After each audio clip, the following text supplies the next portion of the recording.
Papalit kaming gripo. Huwag na tayo maglokohan. Ang totoo naman talagang gustong ipakita nila dito sa video is hindi yung pagpapalit nila ng tubo o paglilinis nila ng gripo. Ang totoong gusto nilang ipakita is yung kagandahan ng katawan ni Kuya, kaya kung makabuka ka siya dun sa video is talagang wagas na wagas. Kung kayong tatanungin, parang hindi ko to gagawin sa lalaking tunay kong mahal.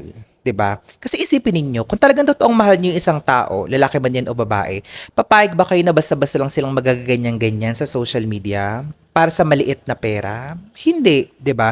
Yung mga ganitong klaseng lalaki, ito yung kabaliktaran ng mga babaeng madalas kong nire-review dito sa page ko sa social media ko.